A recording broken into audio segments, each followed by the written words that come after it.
you talked about the mental agility piece and staying in the go with the flow mindset. For those who, and you talked about those who actually are very regimented and they're very scheduled, and must have a full itinerary minute by Yeah. minute in front of them.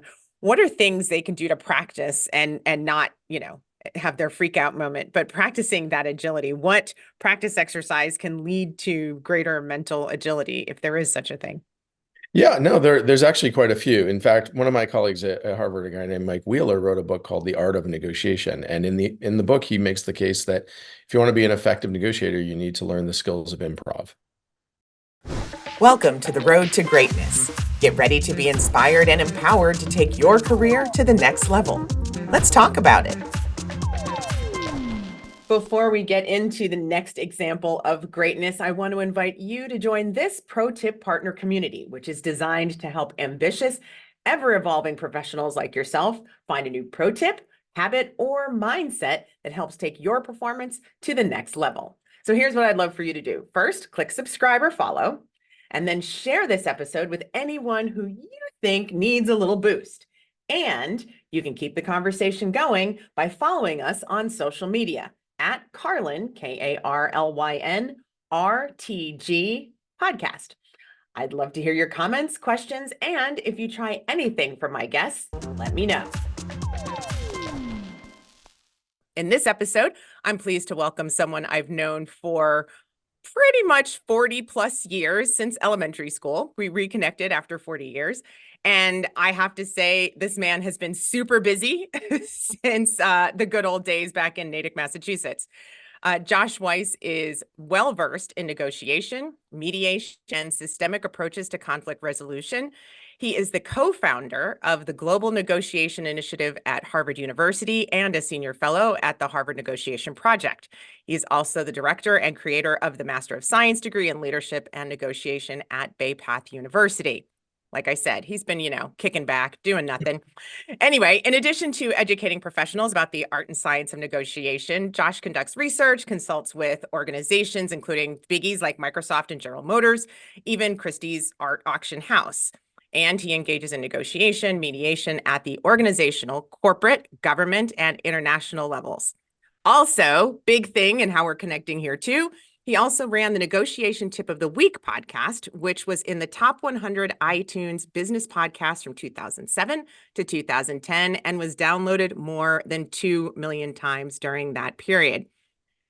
Hold on to your hats, because here's the other big wow moment. His most recent book, Trouble at the Watering Hole, The Adventures of Emo and Chicky, is designed to teach 5 to 10-year-olds how to negotiate. So, Josh, welcome. It's great to see you. Thank you for your time. Of course, it's my pleasure, Colin. It's great to see you and to be with you. Absolutely.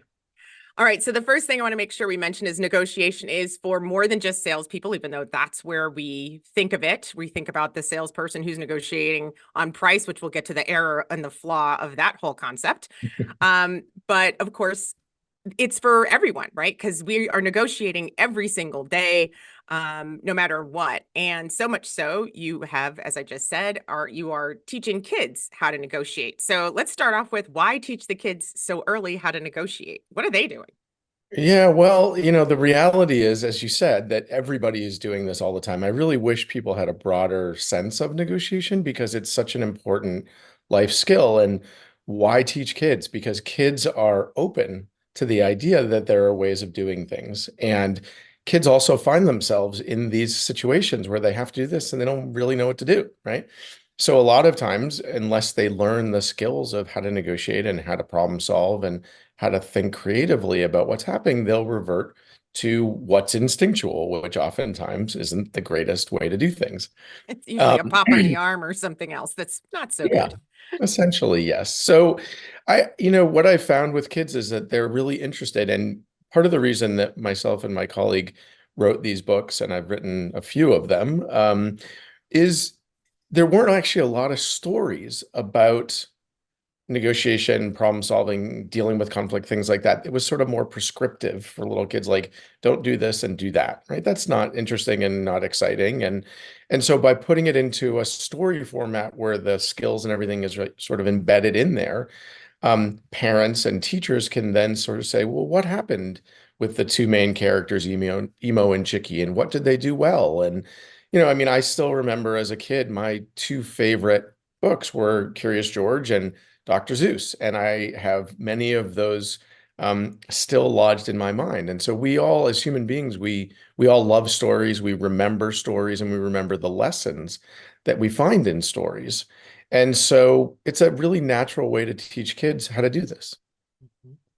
So let's take us back a little bit. You are literally globally recognized as a master negotiator. In fact, in 2021, Mediation Doc awarded you the Win-Win Innovation Prize, the Win-Winnow, for outstanding work in the field of conflict resolution. Talk about your path to greatness. How did it start? What was your interest in negotiation? Were you ever in sales, or was it something entirely different? Yeah, so my road to this was pretty winding. So in university, I was actually a history major, and I sort of studied some things that were related to conflict, but I didn't really know that you could study that. And my mom actually grew up in Canada, and I went up there her family had a land development company, believe it or not, and they were looking for somebody from my generation to run it. So I thought, maybe I'll try this. So I went there for a year and it was interesting, but it was not what I wanted to do with my life. And then kind of a really odd moment happened, which is that a friend of mine called me and said, "How's it going?" I said, "It's all right, but I'm going to come home." And I said, "What are you doing?" He's like, "Oh, I just bought a round the world ticket. I'm going backpacking for a year." And I said, "Are you now?" And he said, "Yeah, why? Do you want to go?" And I said, "Yep." And I sold everything I had and spent the year backpacking. And it took me around the world, and it really literally flipped everything that I thought I understood about the world on its head. And one of the main themes was conflict. I just saw it everywhere. I saw it when I was traveling in Nepal. There was a truck driver strike, and when I was in India, I found myself in the middle of a Hindu-Muslim riot. And when I was in Europe, the war in Yugoslavia was breaking out, and so I came home and I said, I need to do something to sort of make a difference. I don't really know what it is, and I know I'm just one person here, but there's a lot of this conflict going on, and it's not very productive. So I got into graduate school, worked for a year, got into graduate school, and then, as I studied this, I started to gravitate to negotiation because I noticed that people really resonated with it. It was something people did, and they wanted to know, how do I do this better? And I was very lucky to get a job at the program on negotiation. Initially, I had my master's and I was editing cases, role play simulations and writing them, which was not exactly what I thought I would be doing. And then I got sort of picked up, and that was a part-time thing. And then I got picked up by a husband and wife professor who had me become their teaching assistant. And then, from there, sort of really got interested in it, found it fascinating, and decided I was going to do my PhD because everybody around me was doing really interesting things and either had a law degree or a PhD. And I also really enjoyed teaching. I found that I'd love to try to help people understand all of this better and differently. And I've just sort of, gravitated to it. And I think what I love about negotiation is it's a never-ending journey. That yes, I'm knowledgeable, but I'm also somebody who understands that you're constantly learning and growing. And negotiation pulls from so many different realms, whether it's the psychological, or if you're working, internationally, it's international relations or sociology, or there's so much to learn and so much to know, that it constantly challenges you to be better. And thankfully, every day we have the opportunity to practice, because we have so many things that we have to negotiate. And people probably don't think about it that way, but that's the reality. So let's talk about that a little bit more on the practice. For you, I know, and you just described and walked us through your winding journey to get there. But when you think about getting ready, you have, and you've literally negotiated global issues and crises, et cetera. When you have a big negotiation or even a moderate negotiation coming up the next day, what does that look like from a preparation standpoint? Because you obviously can't know everything, but Right. what does that practice look like for you? Well, there's really three phases to negotiation. The first is the preparation phase. The second is the actual negotiation itself. And then the third is the implementation and the continued negotiation that arises. I would typically say that I spend about, if you think about 100% of my time in those three phases, about 60% of my time is spent in the preparation phase.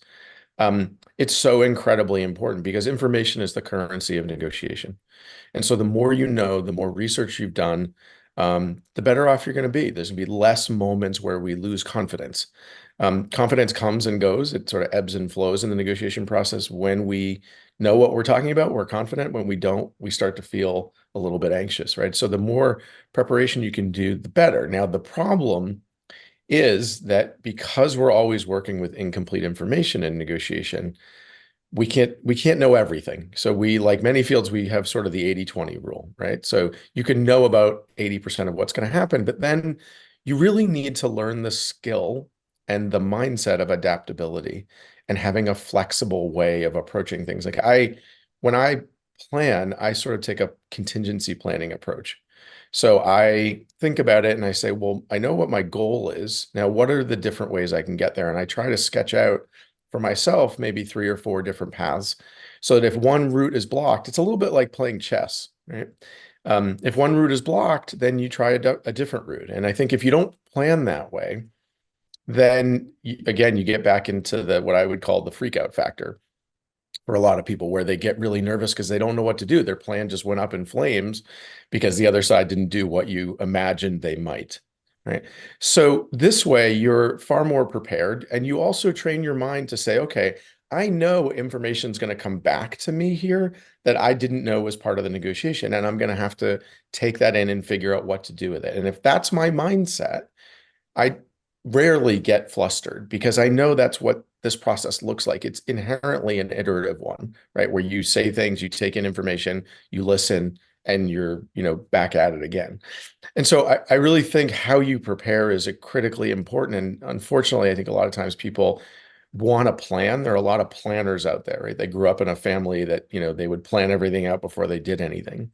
And I think another thing that I learned when I traveled that year was I just went with the flow, and it developed in me that ability to sort of like say, okay, well, I don't want to plan everything out, and I don't even think it's productive to do so. So those folks who are very used to trying to plan everything, this is hard, but there's a little bit of relearning that needs to happen when it comes to negotiation. So technically what you're saying is I'm actually better in negotiation than I thought, because my husband says I'm terrible to argue with because I've had the argument 7 times before he ever enters the room. If he says this, I'll say this. If he says this, I'll say this. But Mhm. yes, it's planning it all out, what you're going to say. I love Oh, it. there you go. There you go. All right. So as you're thinking about it, and so it sounds like, though, then, that the bottom line of negotiation, which most people think it's to come to some form of agreement, or for Mhm. some, in the bullying sense, there are those who enter a negotiation thinking they must win the Right. negotiation, and there has to be a win and there has to be a loss in every negotiation. Blow that up for me. Yeah, well, look, so as you said, I do a lot of teaching and training with big companies, small companies, universities, medical centers, you name it. And the first thing that I ask people in the training is, tell me the nature of your negotiations. In other words, how many of your negotiations are one-off, like you're going to negotiate once and then you're never going to see this person again, or you're going to negotiate either with this person or this organization um, into the future? What's the percentage breakdown? And usually it's about 10% in the one-off category and 90% in the continual negotiation kind of category. So then I say, look, if in fact that's the case, why is it would you engage in a win-lose negotiation? Because the next time you're going to sit down, you've not only, like, let's say you won the first one, whatever that means, right? And by the way, to me, winning in negotiation really should be defined as how do you as meeting your objective as best as possible. That doesn't mean you have to beat the other person. In fact, it's the opposite, which is that the other person should be able to, at least in some way, shape, or form, meet their objective as well. Otherwise, they're not going to say yes. It's pretty simple, right? If you ask me to do something that's counter to my interests, I'm not going to do it. Mhm. And if I do it, it's either because I was manipulated, tricked, and that's going to leave a bad taste in my mouth. So the next time you and I sit down, I'm going to be like, well, you took advantage of me last time, so now it's my turn, right? And that mindset is a tit for tat one. It doesn't get us anywhere. And, again, I mentioned that information is the currency of negotiation, right? If you don't share information, you can still reach an agreement, but it's not going to be a good one, and it's definitely not going to be the best one. So win-lose negotiations really are self-defeating behavior for most people. I mean, you talk about sales, right? And the fact that that's a core audience for you. Have worked with a lot of sales teams, and they almost always tell me my best new customer is my current one.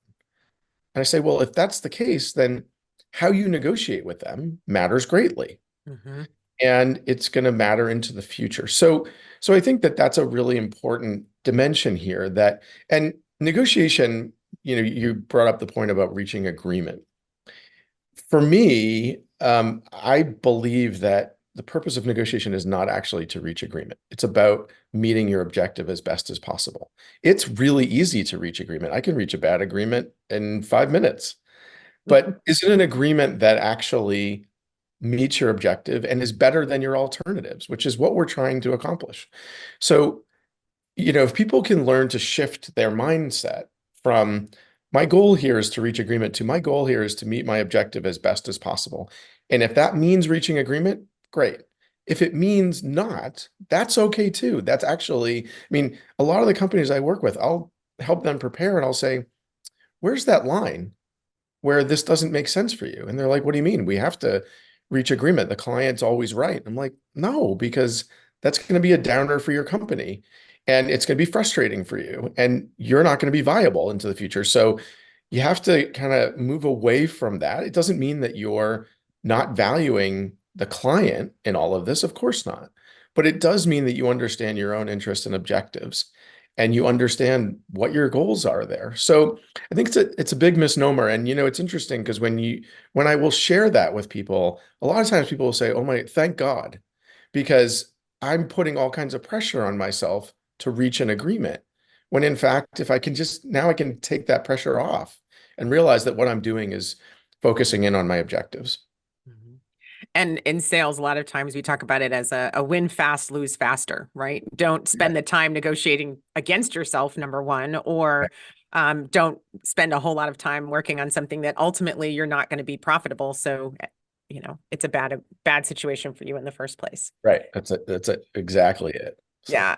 So what are you talked about the mental agility piece and staying in the go with the flow mindset for those and you talked about those who actually are very regimented and they're very scheduled, and must have a full itinerary minute by yeah. minute in front of them. What are things they can do to practice and not, have their freak out moment, but practicing that agility? What practice exercise can lead to greater mental agility if there is such a thing? Yeah, no, there's actually quite a few. In fact, one of my colleagues at Harvard, a guy named Mike Wheeler, wrote a book called The Art of Negotiation. And in the book, he makes the case that if you want to be an effective negotiator, you need to learn the skills of improv. And that you can. There's lots of classes and things like that. And in fact, I have another friend, Izzy Gazelle, who's an improv guy who uses that to teach leadership. And he and I were talking. I'm writing a a book now, and we were talking about some exercises, and we talked through this exercise that he uses that I really like about creating a story. It's called one word, and so you start by creating. You and I would create a story by just you would say a word, I would say a word, you would say a word, I would say a word, and you keep going back and forth. And what you notice is that you're making assumptions about what the other person's gonna say and things along those lines. So you learn to clear your mind and just go with the story as part of that. So that's an example. And there are others where you can learn to just sort of sit with some uncertainty. And I think that's a lot of it. There's an old adage that, tell me yes, tell me no, just tell me something about uncertainty. And I recently met a woman named Maggie Jackson who wrote a book called Uncertainty. And she actually talks about how really successful people can sit with uncertainty in a productive way, and it helps to fire all your neurons.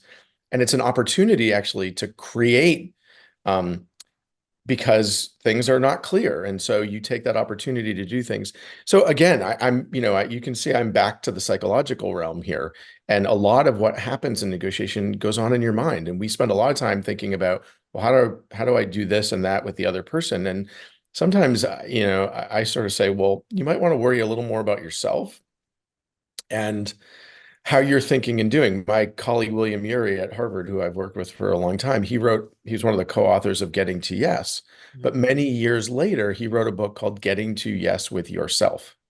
And he says that generally speaking, in a lot of the work that he's done, the hardest negotiator is the one staring you back in the mirror. Sure. So, Very true. So uh, that naturally, I think, brings us into the issue of emotion. mhm. And we all know that the more anxiety, the more adrenaline that's pumping, the less logical we get, for starters. But at the same time, emotions do have some form of a role in negotiation. So can you straighten that piece Yeah. out? Actually, they always do. It's rare that emotions are not playing some role in some way, shape, or form. The challenge for us is what do we do with it? Like they're going to play a role, and too often people try to suppress their emotions. The old adage is just keep calm and we can figure this out. Calmness is great, but even when you're calm, you're still having to manage an emotion, right? And so, and people are a lot easier to read than they think they are. I can tell when someone's angry. I can tell when they're frustrated. And so it's much better when somebody says, listen, I got to tell you, I'm really frustrated with how this has gone. Because now I know you're frustrated and I can work with that. I don't need to yell at you, but I can take the time to say, I'm frustrated and I want you to understand that. And in fact, that's often what I do in my negotiations. If things aren't going, I'll say, like, I got to tell you, I'm disappointed that we haven't made more progress. I thought we might, et cetera. And so that's a way, and it's really emotional intelligence. It's about being aware of your emotions and in many ways too, your triggers, the things that set you off. We all have them. I was in a negotiation a couple of years back, and somebody said to me, "You're clearly not smart enough to understand what it is that I'm telling you. So let me try to break it down with you further." And I said, please do. It was difficult, but the condescending attitude is a hard one for me. It's probably a hard one for a lot of people, but Yes. I know that's my trigger, right? And so for me, when that happens, and in fact, in that instance, I said, look, I think I need to take a break and let me think about where we're going. And in our field, we often call that going to the balcony. We just take a step away Mhm. that you don't make a mistake. You don't say something that's going to feel great in the moment, but set you back, right? And so you come back to the table and you're sort of refocused. You've had an opportunity to manage the emotional component. It's still there. I still said, I got to tell you, not sure what you were trying to get at there, but what you mentioned was pretty offensive. And they sort of acknowledged that after the break on some level. But the point is that you have to have some of these techniques, and you also have to read people. A lot of negotiation is noticing what's happening. The best negotiators pick up on things that a lot of people miss, and you have to, of course, notice body language and facial expressions in addition to the words that people use. And when you do that, you're able to recognize, and if I see somebody who looks uncomfortable, I'll ask. I'll say, listen, I know you're telling me everything's okay, but it doesn't quite feel like that. And you can see that my approach is far more of a partnership one. I know I need them.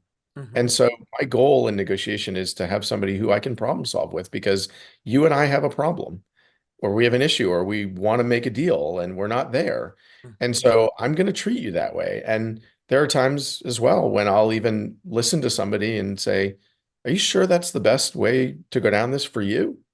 And people will look at me like, are you crazy? But one of the best things you can do in a negotiation toward the other is to empathize and to let them know that this is not all about you and that you understand that they have goals and objectives here that they have to meet, and you're going to do your best to see what can come out of this.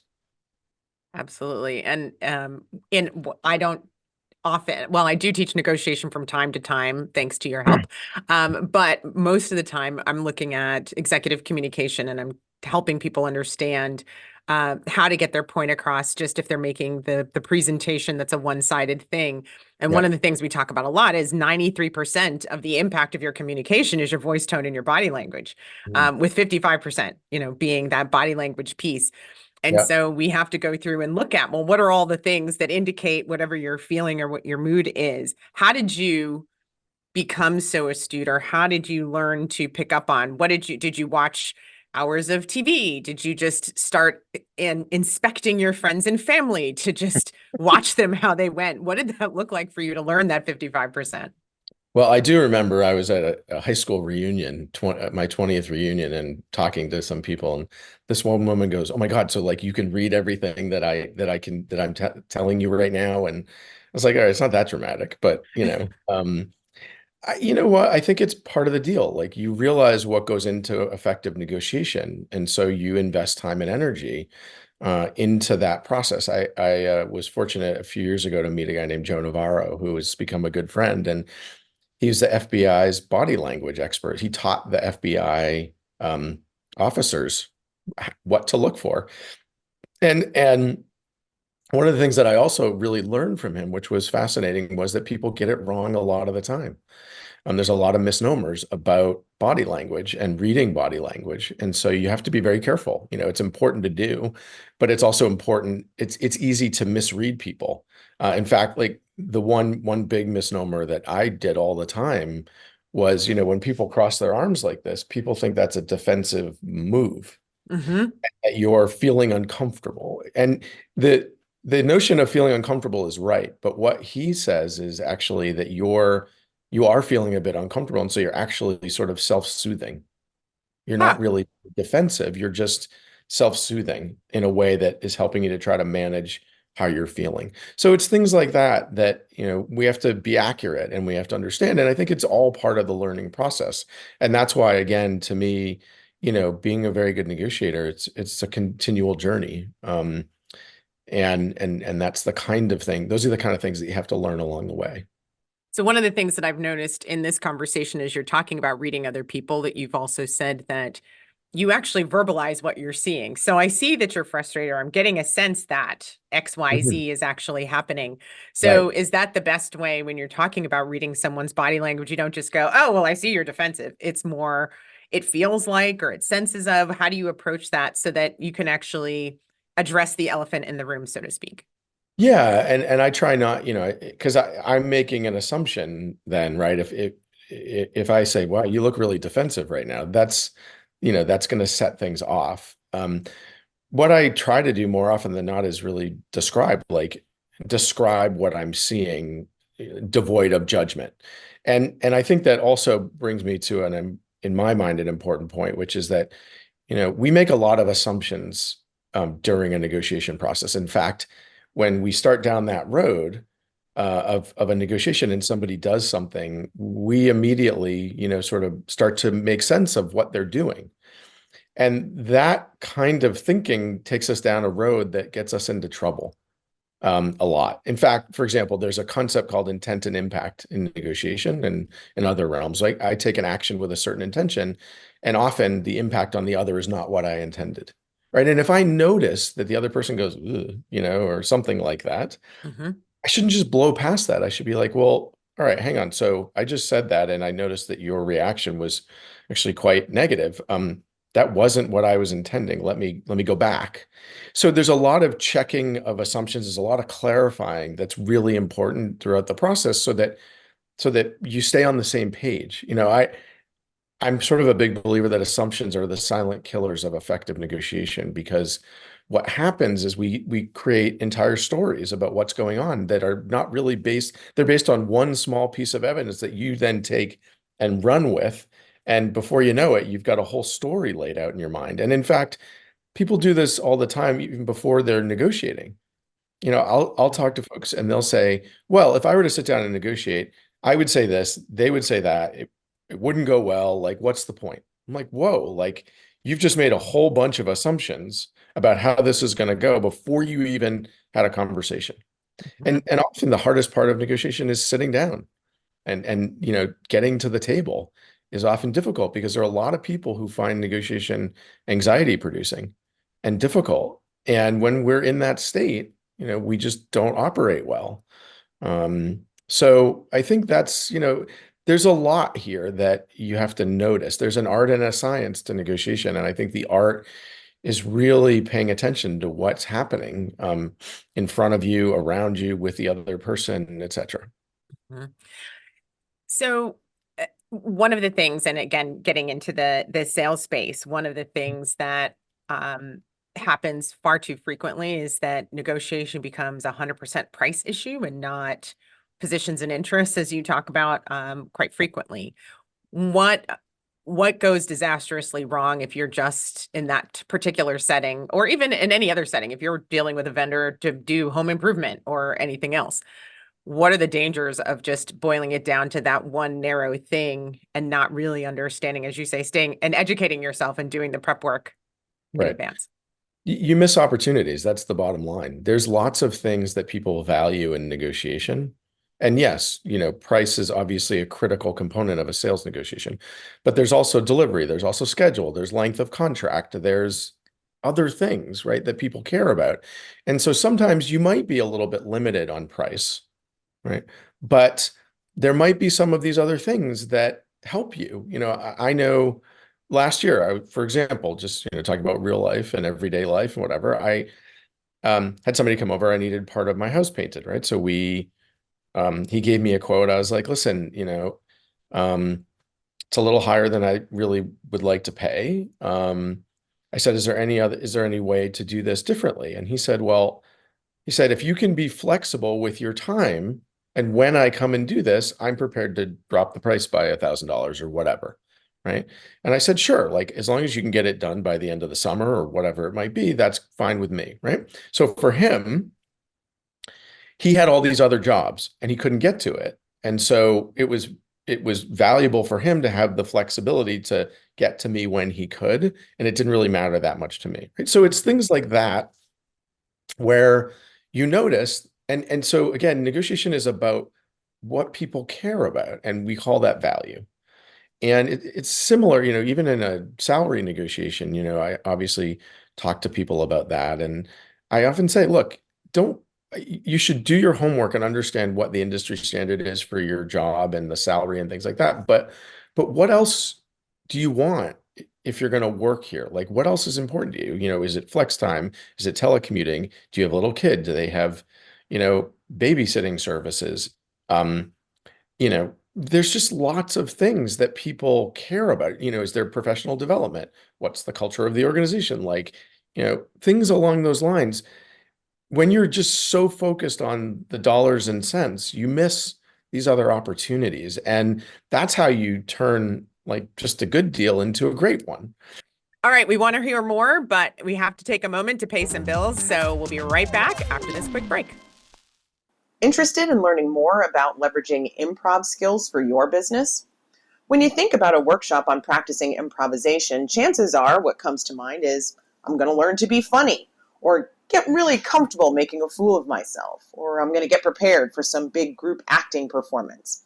While that is one kind of workshop, that's different than how Pro Tip Partners leverages improvisation activities. Our Improv for Business can be a standalone session or incorporated into any of our traditional business performance workshops in order to help you perfect engaged listening, collaboration, and being able to add valuable content in any conversation, eliminate the urge to rush to answer questions, increase your ability to ask questions first, learn more about the other person, their needs and concerns, so you can truly be the answer to their problems. It can also help enhance your ability to think quickly on your feet, pivot in the moment, and be relevant and timely. Overcome growing pains that come with change. Get your team to find the upside in any situation so they stay solution focused and not problem distracted. Improve the team's ability to collaboratively tell a story that feels seamless and powerful to a customer. Leaders learn to become more flexible in their management styles so they can meet each of their direct reports where they are and provide the specific type of coaching and support they need to excel. Pro Tip Partners marries business fundamentals with improvisation activities, allowing participants to transform their performance, increase their potential, and expedite growth. Call 301-4-PRO-TIP to see if Improv for Business is the secret ingredient you or your team may be missing to elevate your success. There's a guy named Howard Rafa, who's a really nice man at Harvard Business School, and he was very convinced that a lot of people did what you talked about, which is that they left value on the table. Mhm. So he came up with this idea called post-settlement settlement, which is kind of the least sexy idea you could, or name you could come up with. Come up with. But it's a brilliant idea. And the idea is when you have the parameters of agreement, right? Like you and I sit down, we work something out. He Mhm. said, before you conclude, ask the question, just out of curiosity, is there anything that we could add to this deal that would have value for you? And it's not a one-way street, because the idea is that you also think from your point of view, we didn't really talk about this, for example, like the schedule or the time frame of the contract. Like it would be more valuable for me to have consistency, Hmm. like with a 4-year contract as opposed to a 2-year contract. Like we didn't talk about that, but it's a two-way street to ask the question, is there a way to make this better for both of us?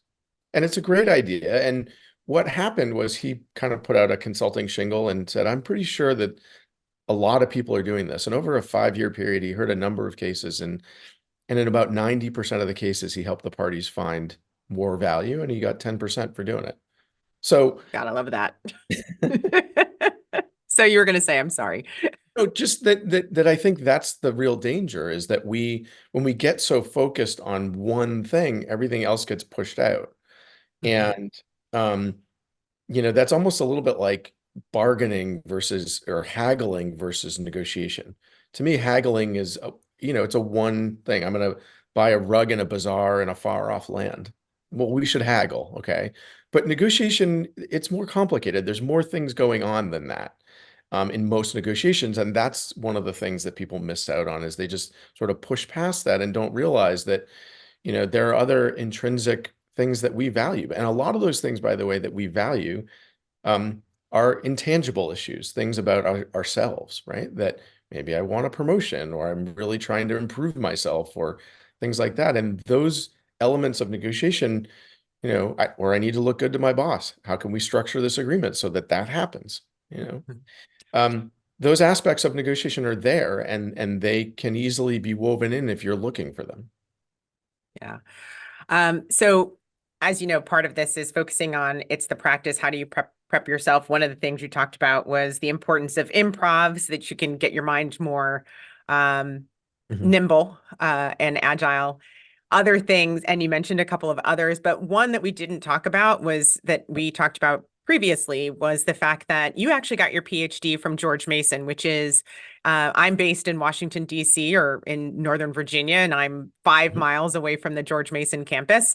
Yeah. And so you mentioned, though, that that was the best program for dealing with conflict resolution. Tell me more about what type of thing was more concentrated there, or what was the thing that you found most valuable in those? Well, when I was looking at programs, part of the reason that it was so attractive was, A, it was near DC, and I knew that there would be opportunities for real world application as part of the process. But I also was fascinated by the reality that there were 10 faculty who were working on all kinds of different conflicts. And so I sort of thought, I'm fairly certain I'm interested in international conflict, but if in fact my career takes a different track, I'll be able to kind of pick up on that.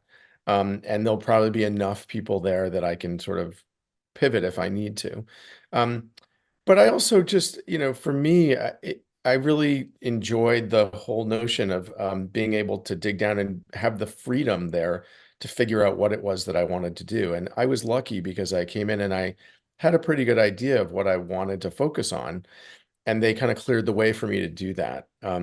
But it was absolutely challenging. There were, the courses were designed in such a way that I felt like really helped to prepare me for what I'm doing now. And, you know, negotiation and conflict resolution are inherently intertwined in many ways. The challenge a lot of the time is when you're getting into conflicts, you're moving down beyond what we would call interest, right? The things that are motivating us, the things that are important.